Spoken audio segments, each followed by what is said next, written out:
Welcome to TarantulasDreamTV. You are watching a previously recorded broadcast. Tune in every Monday and Wednesday from 9 p.m. to 10 p.m. on Instagram at TarantulasDreamTV for new episodes. And remember, it is a weird, weird world.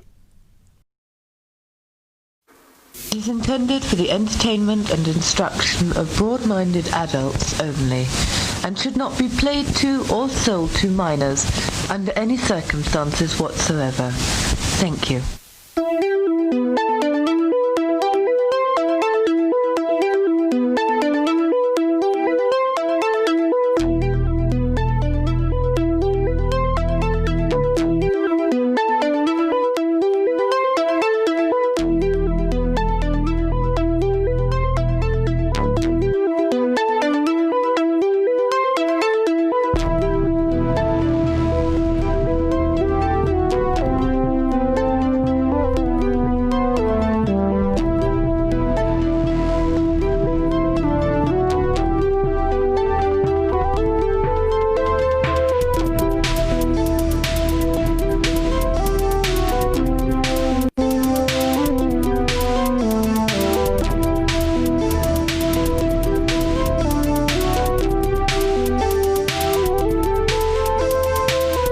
Broadcasting from the floating pie pan in the sky at Groom Lake Analog Recordings. Welcome to Tarantulas Dream TV. Now here's your host, Samba.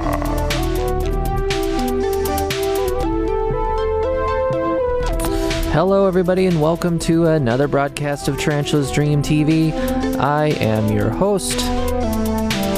Samba. There we go. Hey, look at that. The soundboard still works. Welcome to the show, everybody. Phone number for the show is 520-704-7820. We're going to do things a little differently tonight. I do have a guest on tonight. We're going to have a nice little conversation, kind of just shooting the ass, if you will, about some current events, as well as a very special anniversary that we're going to get into tonight. So what we're going to do is actually have open lines for the entire evening. If you'd like to give me a call, give my guest a call as well, we can kind of shoot the S. Phone number for the show is 520-704-7820. So please settle in and get ready for a very interesting, enlightening evening with myself and my special guest that I'm going to bring on the phone in a few minutes. So, sit tight. They'll be here in a second. So, get your hot cocoa ready, put on your jammies, go have a cigarette real quick, whatever you got to do to get comfortable and settle in for the next hour or so. Anyways, it's Tarantulas Dream TV. I am your host, Samba, and so let's get into some headlines. First one's coming from usatoday.com. Donald Trump returns to Oval Office, breaking COVID-19 quarantine, and talks up experimental drug. President Donald Trump, confined to the White House residence since returning home from the hospital Monday after he was being treated for COVID-19, spent Wednesday afternoon in the Oval Office and taped a video near it, even as the West Wing has become a hot zone for the virus. I'm standing in front of the Oval Office at the White House, which is always an exciting place to be, Trump said in the video he tweeted out in the late afternoon. Trump's return to the Oval Office prompted a flurry of precautions by his staff in an office building where the president and at least a dozen employees have tested positive for COVID-19 in the past week. Doctors had wanted Trump to stay in the White House residence, and the Centers for Disease Control and Prevention guidelines say patients are supposed to quarantine for at least 10 days after the onset of symptoms, in Trump's case, last Thursday. The president also talked up the benefits of an experimental drug given to him during his treatment, REGN-COV2, made by Regeneron, a New York biotech company.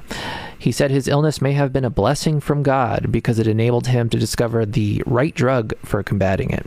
Trump was able to get the Regeneron drug under a compassionate use exemption, which the company said it has granted to fewer than 10 people so far, after requests from their doctors and approval by the U.S. Food and Drug Administration, a process that typically takes days to weeks. So President Trump back in the Oval Office, didn't want to spend any more time kind of just hanging out at the White House. he'd rather be in the Oval Office and kind of spread the COVID-19 germs everywhere. I don't know. Anyway, this whole Trump getting COVID-19 and then kind of the the Rose Garden massacre or something like that. It's been very, very interesting. Very, very interesting to see this late in the game. All these sort of members of the cabinet and Republicans just kind of getting COVID-19. I mean, this has been a thing we've been dealing with since the beginning of the year, and it's taken almost the entire year for it to kind of spread as quickly and with this little group of people. So we'll see how this goes. Next headline comes from Inverse.com. SpaceX Starlink. Elon Musk says when the service will enter public beta. Starlink, SpaceX's internet connectivity constellation, is set to offer service to more users than ever. On Tuesday, CEO Elon Musk shared via Twitter that the company plans a fairly wide public beta of the service as soon as the latest satellites reach their target position. This beta service would reach users in the northern United States and hopefully southern Canada. From there, Musk stated that the goal would be to expand to other countries as soon as we receive regulatory approval. The comments give an indication about when Starlink will reach users' homes. The service is designed to offer high-speed, low-latency internet service to almost anyone with a ground terminal pointed at the sky.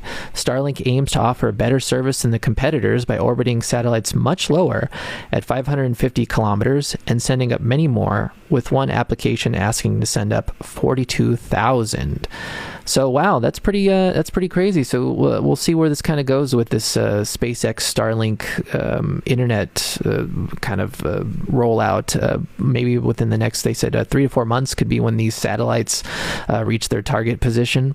I actually signed up not that long ago to get more information about Starlink and potentially be like a beta tester.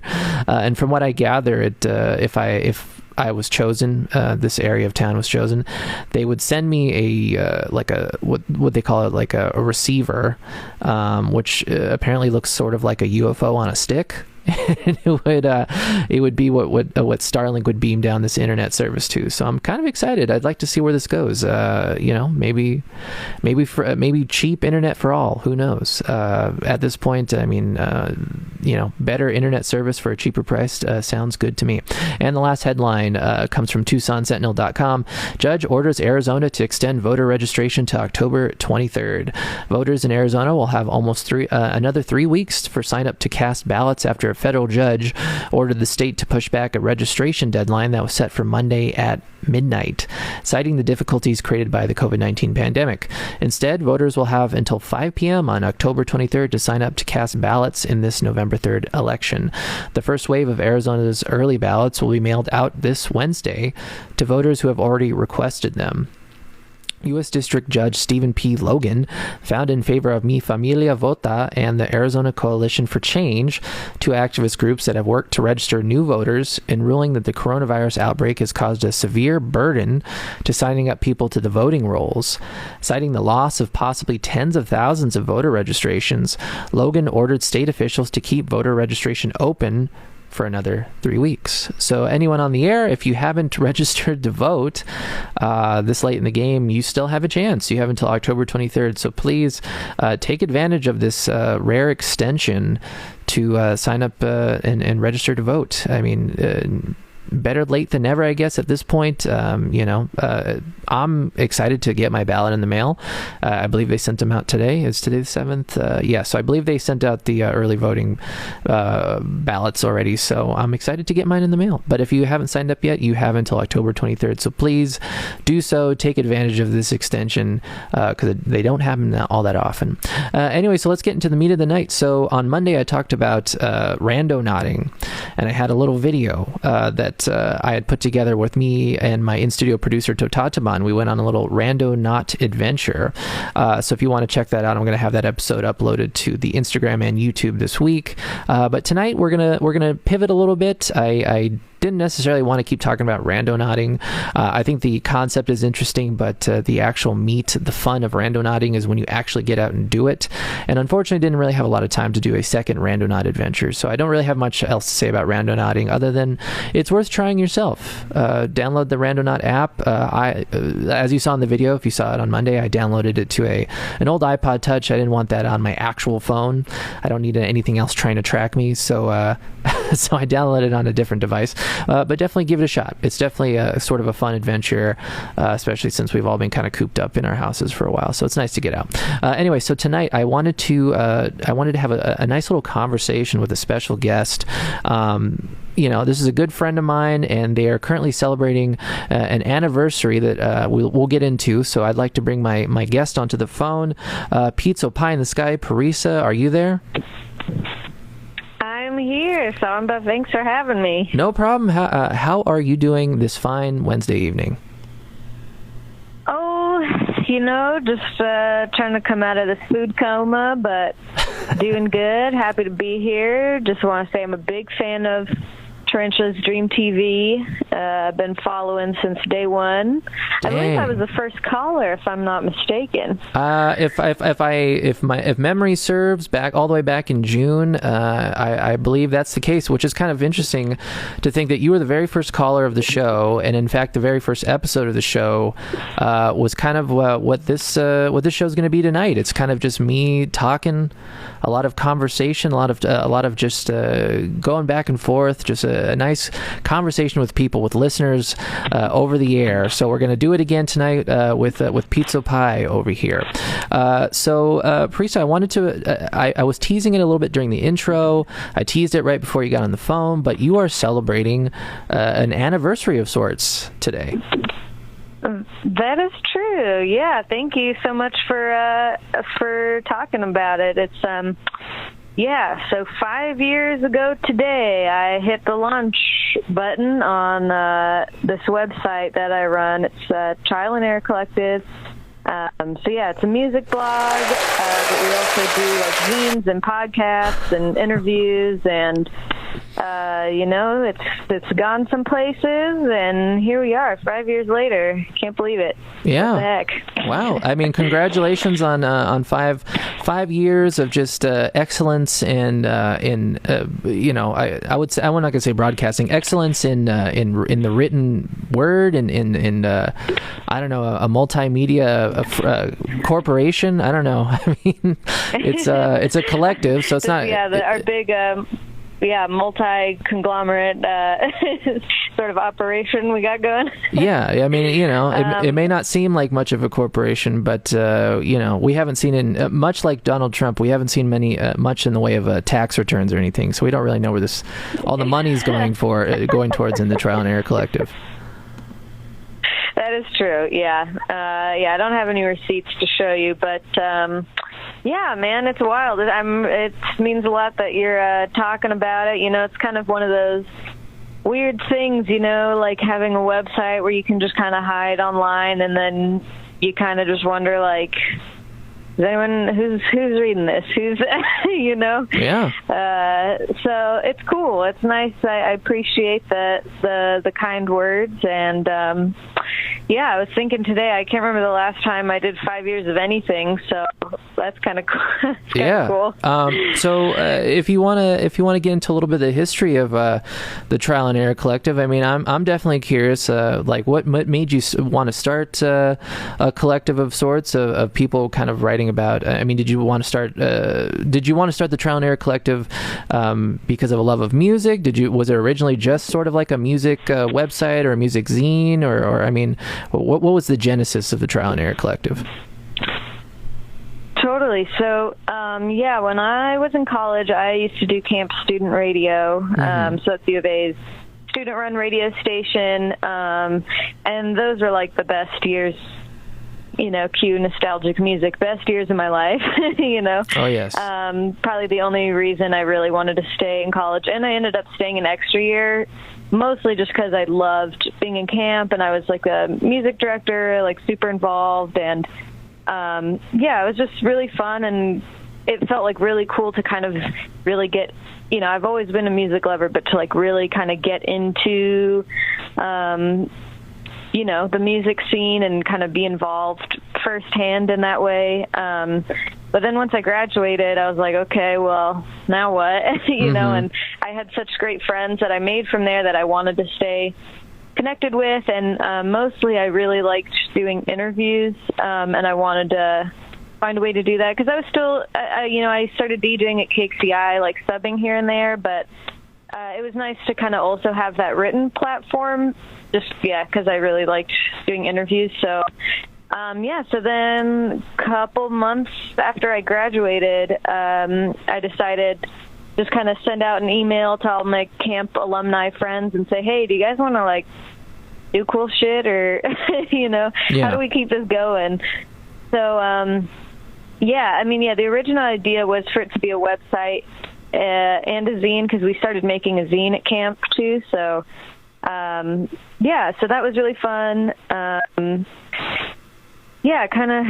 trying to think. I don't know. It was just really cool just kind of getting it started and not knowing anything about, I still don't know anything about website development, and I still do all of my graphics on Microsoft Paint. So, all right. That's why it's called trial and error, because that's a DIY process. That was also the name of my show at camp, but it's still very relevant in that I screw up all the time. I don't really know what I'm doing, but that's the motto, it's trial and error. That's part of the DIY process. Yeah, trial and error collective. The mission statement's right in the name of the project. Trial and error. You don't learn unless you go through these trials, and sometimes you're going to have little errors here and there. It's not a big deal. In fact, errors are what makes life interesting a lot of times. So, just stick with the errors. Nothing has to be perfect all the time, as long as you're trying. So before I get into more of the serious questions, did you have a nickname in college? I don't think so. I had like a DJ name, but not like a nickname, I don't think. What was your DJ name? I feel like I had a few. One of them was Radio Fabulous, which is a fun one. That's actually, there was like this little interlude on this album from this Australian band called Bumblebees 81. And I pretty much just did it so I could use that interlude as my show-mo, because they go, here is Radio Fabulous. So that's pretty much why I named myself that. And then I feel like there was one more, and honestly, I don't remember, but yeah, Radio Fabulous. Okay. Well, I was just curious, because some people in college, they have a bunch of buddies, a bunch of friends, and some people are like, maybe they called you the Tank in college. I don't know. Maybe you had a really low center of gravity and you were just unmovable. Or, like me in college, they called me the Bean Boy. So, like, I do keg stands, but instead of a keg of beer, it was a bunch of Van de Kamp beans. That was my life. I don't know. Oh, that's cool. I know, it was crazy. Damn. Yeah. I was, I feel like I wasn't quite cool enough to have a nickname. Yeah, no, not as good as the Tank or Bean Boy, but it's DJ Fabulous is definitely, it's fabulous. So how many contributors do you have to the zine currently?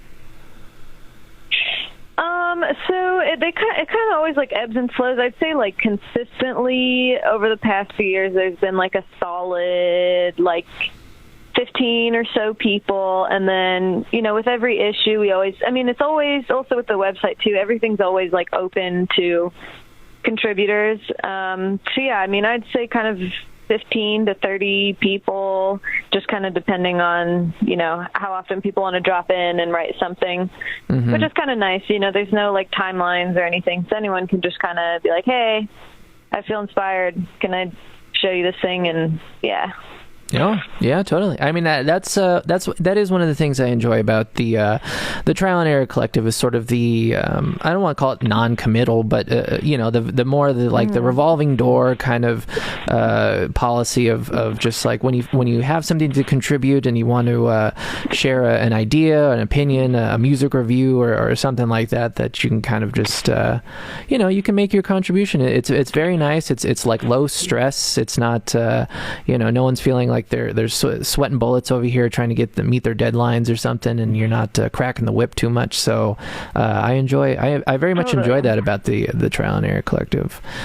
So again, thanks. Yeah. So again, thank you for providing this I guess you can call it like a service to the community, to the music community, to people who are fans of sort of I don't want to say amateur, but just like DIY, the DIY aesthetic when it comes to sort of like music journalism. I know you said you like to do interviews, and I've definitely read a handful of your interviews before, and you're pretty good. I'll give you that. Thanks, man. I appreciate that. Thank you. Yeah, I really appreciate the kind words because, again, like I said, it's always hard when, you just kind of are always behind a computer for hours and hours and hours a day, and then, it's different. Yeah, you don't see like an immediate, reaction from people because everyone's just, in their own isolated cubes reading online. So I appreciate the kind words. And yeah, if anyone listening, is interested in music, I'm not a professional. No one, this space is open for anyone, all levels, as long as you like music, that's all that really matters. Yeah, and I don't know if I know anybody who actually doesn't like music. Even the people who don't really have a specific opinion on like their favorite kinds of music, like like the people who are just like, oh, I like all music, I like all kinds of music, and then it turns out they don't really like all kinds of music. I don't know if I've ever met anyone who just like absolutely doesn't like any music. So it's nice to have something like a Trial and Error Collective where if someone feels like they have something to contribute, they can contribute. So you've been, totally. So you've been doing this for 5 years or so. Do you have any favorite T&E moments, any favorite interviews or shows you've been to that you've covered for Trial and Error Collective or anything like that? Yeah, that's a good question. Yeah, I'd say as far as interviews, it's kind of funny because I feel like I was just talking to my boyfriend about this, how I feel like at first my favorite interviews were the ones that were like, quote unquote famous people that I was like, wow, I can't believe I have the opportunity to talk to you. But now the more I think about it, the interviews I enjoyed doing the most were people who were just nicer, Yeah. Like, for example, I interviewed King Buzzo of the Melvins like a year ago. Mm-hmm. And, it was cool to be like, wow, okay, it's cool to say I have this under my belt. It's good to tell other promoters, like, yeah, I've interviewed people like King Buzzo. Yeah. But the whole time I was talking to him, I was like, man, this guy fucking is so annoying. He's just really, sorry for the curse word, but, it's like, he's just so conceited, and he goes on his, like, libertarian, just, like, classic, like, old punk dad in a way, where you don't even mention politics, but then you ask him a question, and then, like, 20 minutes later, and he's like, and then, those damn liberals are always with their money, and it's like, okay, dude, chill out. You don't... Yeah. It's cool, man. But, yeah, I mean, I'm trying to think of some other favorites. I think Aaron Turner from Sumac and ISIS, just like a super humble, really nice dude. I've kind of noticed like the more metal artists kind of have always been a little bit less egotistical. I mean, obviously that's a very big overstatement, but yeah, I don't know. It's kind of, they're more giving in interviews. And yeah, I mean, I've had even just this week, I interviewed this rapper from Tunisia who I really, really admire. And, she's really small and, underground and all the way in Tunisia, but we ended up talking for like a full hour. Nice. So moments like that, make me really happy. And I think also just kind of getting to know random people who found the website and been contributors, and just seeing how talented everybody is, you know. I think it's kind of a shame in this day and age where, you know, we only really have like 3 major publications that, you know, promoters or people care about, like Pitchfork. So a lot of really talented people just don't get their spotlight, you know. And there's this girl, Alicia, who I've never even met in person, but she's a phenomenal photographer. I recommend anyone who's listening to go on the photo galleries and check out her work, because honestly, she's better than a lot of concert photographers I've seen. I feel like I'm rambling, but yeah. Anyway, a lot of fun times. Oh no, I mean, you know, 5 years. That's a lot of memories. That's a lot of interviews. That's a lot of stuff to kind of parse through your brain on the fly. So you know, I'll accept your answers. I'm interested in the King Buzzo thing a little bit. I was cruising the internet a number of weeks ago. It was actually kind of a long time ago, maybe about a month ago, and there was some I don't remember the exact specifics, but there was he was kind of trending a little bit on Twitter and a few different places, music kind of like music-based Twitter accounts or whatever. And it was he had done like an interview with and maybe someone on the airwaves can fact check this or give me some more details if you feel so inclined. But he had done like an interview for like a sort of like a conservative podcast, I want to say, and they kind of like you were saying, kind of just railed against sort of social justice warriors and the you know, liberal kind of ideologies, and I think a lot of people were kind of taken aback by that, because it's you know, King Buzzo's kind of, you know, the Melvins are kind of a big deal, and like, you know, I don't know, sludge metal and alt rock, I don't know, alt metal, whatever you want to call their brand of music. And so I think a lot of people just kind of assume that people within the music community, especially people in like I guess, you know, sludge metal, whatever, would have more liberal ideals, but then that doesn't tend to be the case all the time. So it's very interesting that you had this conversation with him, and he was kind of just giving you the business a little bit with his libertarian shtick, you know. Totally, yeah. And I think that reminds me, like, who is it? Like Johnny Rotten or something, like a week ago, people were posting him wearing Make America Great Again hat. And, you know, it's like the same thing you're saying. Like, people think, like, well, what the fuck? Like, you're supposed to be punk and anti-establishment. But I think what it all comes down to at the end of the day is that they're still white men, you know, and a big...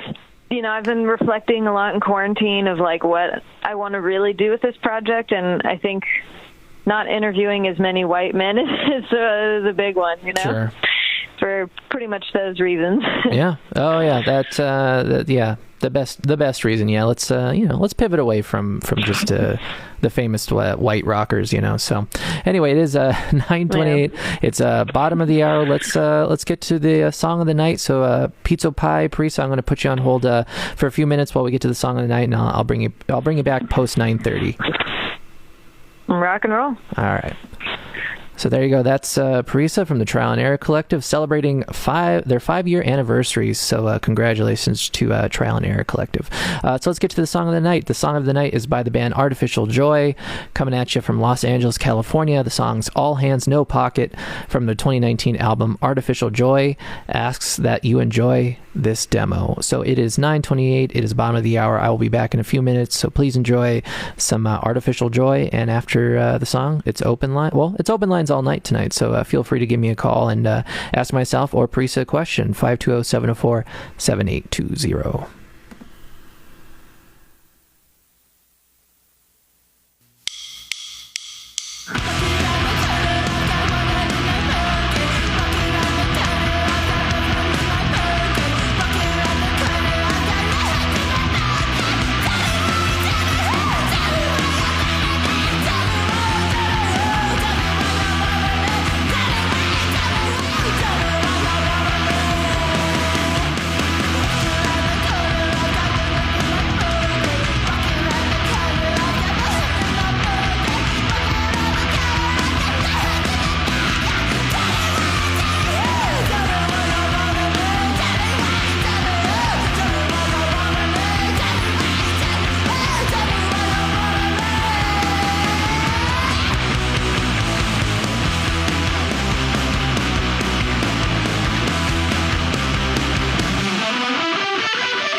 Hey, I am back, and that was Artificial Joy with their song All Hands No Pocket from their 2019 album Artificial Joy.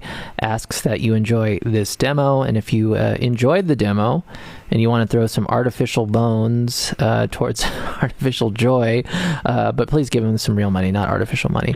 You can find them at artificialjoy.bandcamp.com.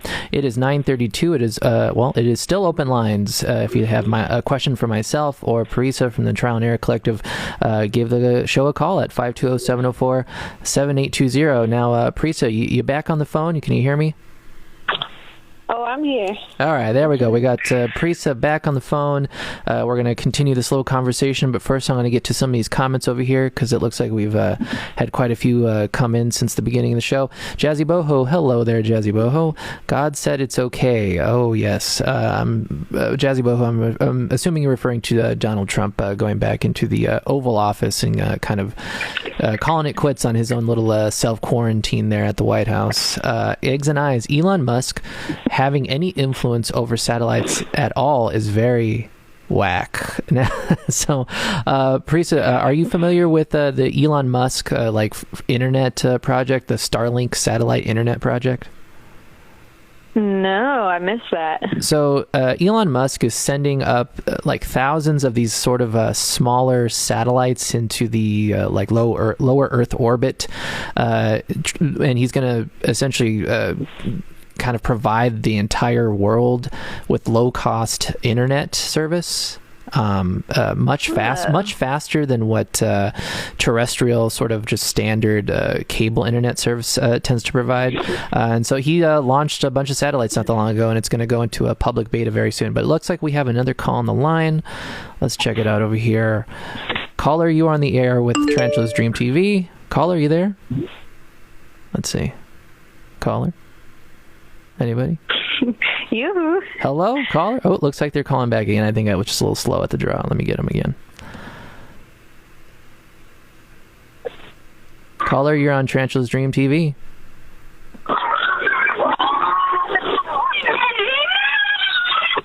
Hello? Hello, who is this? This is Agent J. Agent J, how are you doing? I'm doing well. How are you and Pizza Pie doing? We're doing fine over here. Let me see if I can merge your two calls over here. It looks like there was a little Skype confusion over here. Just give me a second. Pizza Pie, are you there? Yes, I'm here. All right, I'm going to try. I don't know. Skype is giving me a lot of problems over here. It's not letting me merge these calls. Hold on. Let me see what I can do over here. This is insanity. Sometimes running your own little amateur radio station over here gives you a lot of guff. Let me see. I imagine. Yeah, this is a radio disaster over here. I would never want this to be on the air if it was up to me. Let me see. Oh man, this is terrible. Here, Agent J, let me. I'm going to hang up on Agent J. I'm sorry. I'm going to give Agent J a call back right now and see if he wants to chat. Yeah, I don't know what happened over here. Sometimes, Pizza Pie, are you a Skype user at all? I am, yeah, and I have to use Skype when I do interviews, so I know the pain, man. Yeah, sometimes Skype is just a real bear. I don't know what's going on over here. So, Agent J, I'm going to try to give you a call and see if I can get you on the line.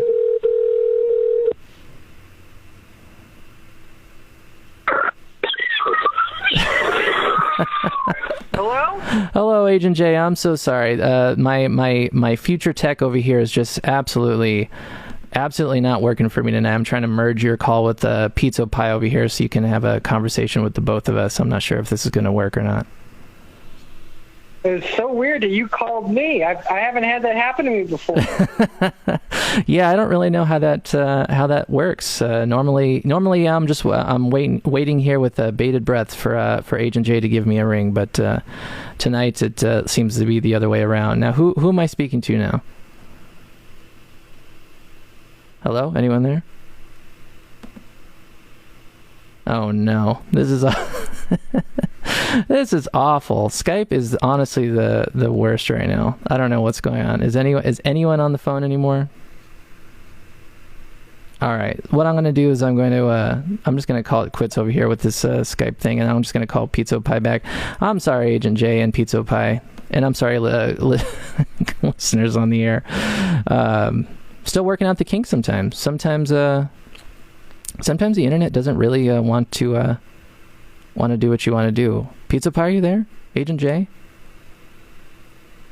Anybody? Oh my God! Pizza Pie, are you there? I think we hear each other, but now he can't hear us. Oh, Agent J, are you there too? Yeah. I am. Oh, excellent. I don't even know how that worked out. That is, that was literally the most complicated thing I've ever had to do in my life using a computer, and I don't know why. I kept hitting merge, and it would just hang up on one of you, and then, I don't even know. Anyway, Skype, fix your service. You hung up on yourself. Yes, Skype. If anyone on the air has any connects with Skype, or I guess Microsoft owns Skype, fix your service. This is awful. I just wanted to have two calls at the same time. Anyway, Agent J, you're on the phone now. Parisa, you're on the phone now. What is going on, Agent J? Well, I just got back from the future, and there was something of like a funeral or a wake or something for Elon Musk. And I knew that you guys were talking about Elon Musk, so I thought I'd come by and share a little bit of what I was seeing, and it was kind of bizarre. Wow, a funeral? Did you say a funeral for Elon Musk? Yeah, I mean, they didn't call it a funeral. It was strange. Like, so how do I put this? They had like, I guess. I called it a corpse. It was like, the body was there, and I guess, he had like uploaded or downloaded or whatever his spirit, or I don't know if he even had one, but it was the body was left behind, and I was looking at it, and I was going, I think I recognize this person, but who is it? Who is it? Like, whose body is this? And everybody's just looking at me all strange. And eventually I said, oh, this is Elon Musk. And they all said, no, this is Elon Husk. Elon Husk. Oh my goodness gracious. I mean, I don't know if this is a time traveler humor or if this actually happened to you, Agent J. But regardless, it made me laugh. It's going to happen in your lifetimes too, I think. Yeah, I mean, whenever he gets his spirit uploaded and he leaves that husk behind. Yeah. But I guess this is kind of a question for both y'all. I was kind of explaining the sort of the basic concept of Starlink and this like global internet service that Elon Musk is trying to provide, I suppose. Are any of y'all gonna jump on this bandwagon and try to get on some Elon Musk internet? I'm still burning through AOL free trial CDs, so I'm good. So I got some free trial over by Agent J. What about you, Parisa? I mean, I don't know if it's free. I'm all about freeloading these days. I'm on unemployment. I'll take it all, just yeah. Well, I will say that even though the service hasn't come to fruition yet, it is still pre-beta, I guess alpha, but I don't know. It's just not available yet, even as a private beta or anything. So the cost isn't completely nailed down. But I heard an $80 figure was the kind of the price that I heard being thrown around there for a little bit. Now, with it being potentially $80, does that sour the deal at all? A Pizza Pie? Oh yeah, totally. I mean, it's free or bust, really. Free or bust. All right. The Pizza Pies. The best words I've heard all night. Free or bust. Now, Agent J. Anything else you'd like to ask Parisa or let us know about your future time travels? Well, are either of you going to use that, what is that other service that Elon Musk is trying to do where you put the text messages in your brain? Are you guys going to use that? Oh, you mean that like, it's like it's like the Neuralink kind of thing? Yeah. Yeah. Honestly, I mean, I don't really want to. The kind of like beta device that he had on that pig, it didn't look particularly comfortable, and the picture that they had of a future version, future revision of the device had like a human head that they like drilled like a hole right down the center of the skull to kind of like drop this little like microchip looking thing in the center. I don't know. That seems like a fairly invasive way to just I don't know, Bluetooth with my phone. I don't know. That seems weird. Yeah, that's wild. It just doesn't seem healthy. Yeah, I don't want any Elon Musk Bluetooth modules in my brain, and it sounds like Pito, you doesn't sound like you're on that train as well. I say no, but I also said I would never get a smartphone, and then months ago I finally, bit the bullet and got a smartphone, so... Never say never. I would like to think not. Yeah, I'd like to think not, but who's to say what the future holds, except for Agent J, of course, because he does know what the future holds. Yes, and that's why Agent J is always a welcomed guest.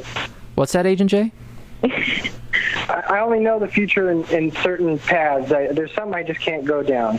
But, I don't think I want to get that Neuralink thing either, because, like, I get text messages from, like, robodials and stuff like that. So I don't really want those, like, waking me up, through brainwaves. It just seems kind of scary. Yeah, that's not something I really want to have in my life. Can you turn on a do not disturb setting on your brain link? I don't know. That feels like just going to sleep is the do not disturb button, but not when you have a Bluetooth module right in the center of your skull. Yeah. Anyway, so it would be cool if you could do like an away message, like back in the AIM days, like put a funny little away message, but send it out in your brain. Yeah, you know what? The future, everything is cyclical, so it wouldn't surprise me if that came back. Yeah. Yeah, and it'd be hard to ignore a text message. Like you couldn't be like, oh, sorry, I couldn't get back to you at that time. If it's beamed straight into your consciousness. Yeah, everyone, most people with like iPhones tend to turn off like the read receipts, so people don't know when you read their messages, just in case, so you don't seem like a chump by not texting them back immediately. But yeah, I guess you can't really do that if it's right into your head. So, privacy be damned. It's just where nothing's going to be secret anymore. So, anyway, well, thanks for checking in on us, Agent J, and letting us know that Elon Musk is he doesn't have a bright future ahead of him at some point. Elon Husk. Yeah, not at all. But I'm going to go check out the rest of the whole Husk party. Elon's Husk is having a party. And, I left. I thought it was so weird, and I was like, I got to tell some people about this. But I'm going to go check it out. All right. I'll let you guys know if anything else comes out of it. All right. Stay safe out there, Agent J. Thank you.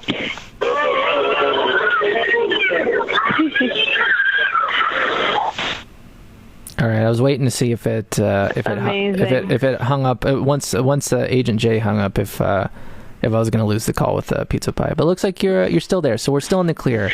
Look at that. Yeah, love it. I don't know if you guys got to hear maybe when we were both muted, but we were on the phone. We were just nerding out with each other. I was going, Agent J, I'm your number one fan. This is a dream. And he was like, wow, man, we finally get to talk. So we shared a really beautiful moment behind the scenes there. Well, I'm glad that through the trial and error of trying to merge two calls over here, like it's 1999 again, that you were able to have a technological connection. So I'm glad and thankful for that. The beauty of trial and error. Yes. So let me get back to some of these comments, because there was a ton more that were that were coming in while I was trying to futz around over here with Skype. Kellen Lennon, congratulations. It looks like, hello, Kellen Lennon. Looks like they're congratulating me. Well, thank you so much for the congratulations, Kellen. Eggs and Eyes, congrats to you, Pizza Pie. Well, there you go. Another congrats coming from Eggs and Eyes over here on the chat. Prince of, again, I'm so sorry, Prince of Bogdare. I'm not 100% sure how to pronounce this screen name, but hello, thanks for tuning in. Haven't seen you in a while. Eggs and Eyes, bring back Radio Fabulous. It looks like next time you're on the air, whether it's KXCI or something like that, Pizza Pie, looks like you gotta bring back the old radio name, Radio Fabulous. That's a good one. Oh, yes. Kellen Lennon, I think the controversy was that he or King Buzzo did an interview with Gavin McInnes, the founder of the Proud Boys, in 2018. I think it resurfaced. Yeah, that was definitely it. Yeah. Anyway, I'm gonna skip past the Proud Boys thing right now. I don't quite want to fill the airwaves talking about any Proud Boys unless it's part of the LGBTQ plus A plus community and the Proud Boys taking back the hashtag on Twitter. Exactly. Yes. Eggs and Eyes. Oh yeah, that's a spicy meatball. Samba, are there any conspiracy theories popping up around old Starlink? Curious. Yeah, actually, I brought up in the 5G COVID conspiracy episode kind of a while back that some people were starting to freak out a little bit about this Starlink satellite launch, thinking that having all these extra satellites in low Earth orbit, kind of sending out all these radio waves and 5G signals and all that kind of nonsense, that people were going to start getting even sicker with like COVID-19 stuff, or that they were going to use these satellites as sort of directed energy weapons. So yeah, there is a lot of conspiracy theories kind of circling around this Starlink thing, but honestly, I'm kind of excited about it. I don't know. I don't want to pay $80 for internet, but if it's apparently it's going to be like the download speed will at least be 1 gigabit speed, which is pretty insane for $80 here in the States. I don't know, Pizza Pie, if you know what your download speed is, but 1 gigabit is that's pretty good. Yeah, man, you can play all kinds of crazy games with that, I bet. Yeah, you can download all kinds of discographies off of torrent sites and stuff if you really wanted to. I don't know. That's true. I mean, do all the peer-to-peer. Yeah, just Napster it up. Let's see what else I got over here. Lizzie Mouse, hello Lizzie Mouse. It's Elon satellites. Yes, I'm gonna blame all this Skype, trickery on Elon's satellite stuff. You've heard me talking about the Starlink program, and he was giving me the business over here. An Eggs and Eyes space funeral. Yes, Elon Musk is Elon Husk in the future. He's just a husk of his former self. Giant tamale grave. Giant tamale grave. Anyway, so it's about 10 minutes to the top of the hour, so we'll start winding down this little chat. But I wanted to ask, like we've been saying, it's been 5 years of the Trial and Error Collective doing what it does best, just kind of talking about music, sharing music from around the world, and kind of putting a spotlight on underground artists and whatnot.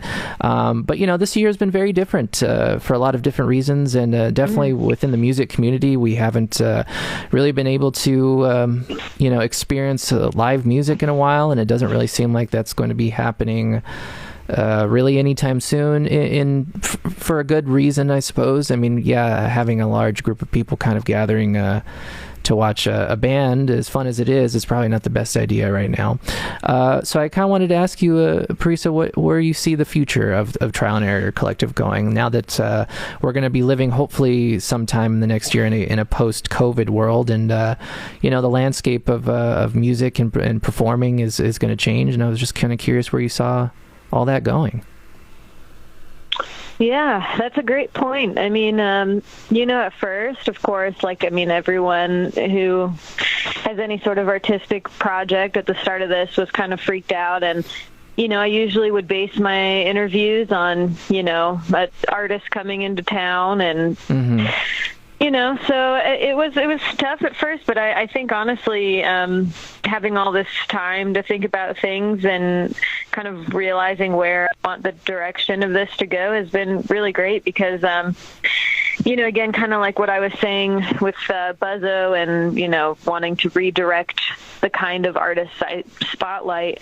I think now that I'm not as focused about, who's coming into town, who I should be kind of focusing on now, it's kind of more like, well, kind of dive into the internet and see, what are some cool projects that I want to bring up that maybe someone's not heard before. And, if our focus isn't as much about live music, I think, I don't know, a music blog is still relevant in this day and age because everyone's looking for a soundtrack, whether it's them just sitting on their butts at home or, doing something else in quarantine. It's still good to have music, and more so I think I just kind of want to gear it towards community because, we've been seeing how important that is. And, even with your live streams, just having, a group that I can know, twice a week, I have something to do, people to talk with, even if it's online. I think that's super important. And that's,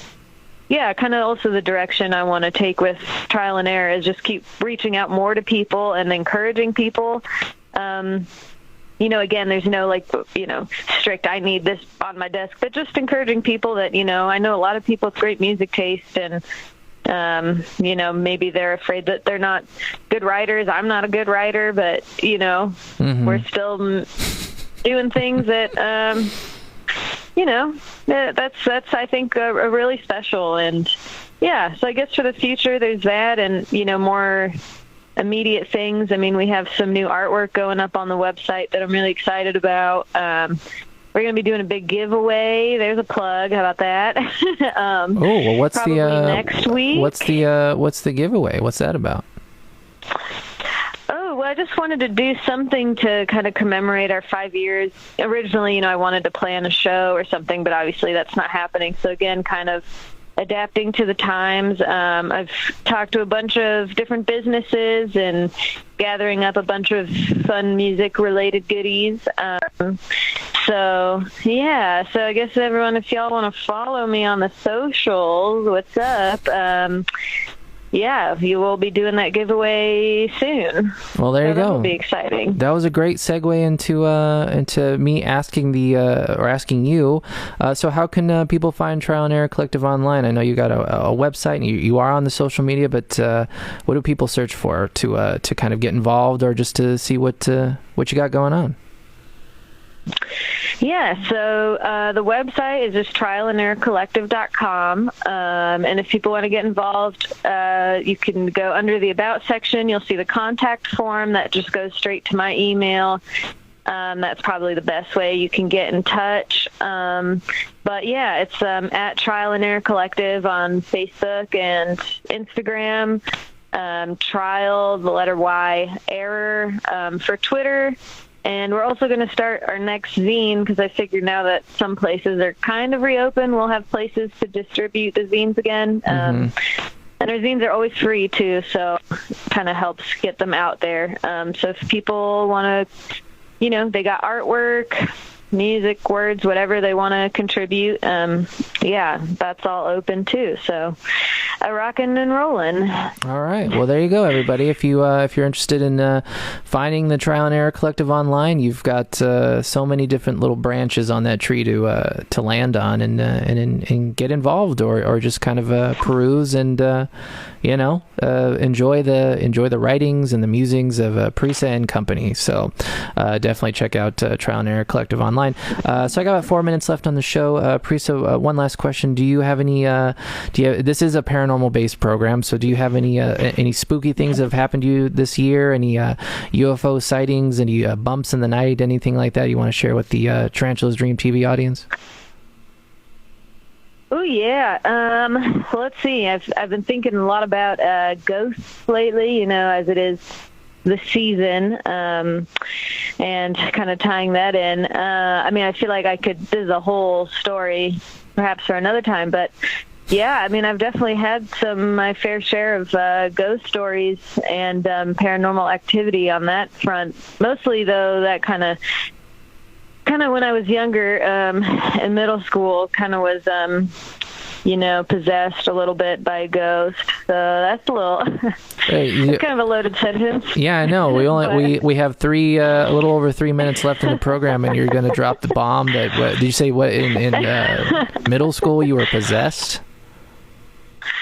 Yeah, it was pretty wild, man. But it kind of reminded me of, when you were talking with, I think she said her real name, so hopefully I'm not doxing her, but with Erica, and you were kind of mentioning how, you grew up, you're not really supposed to invite, bad energy, and that's kind of what I was doing, because I had an E-buddy who was, a Wicca, girl. And so I was getting into Ouija boards and kind of playing with that energy, and that energy kind of turned into something dark. So, yeah, I mean, it's a pretty wild ride, honestly. But, yeah, hey, 'tis the season, Yeah, 'tis the season indeed.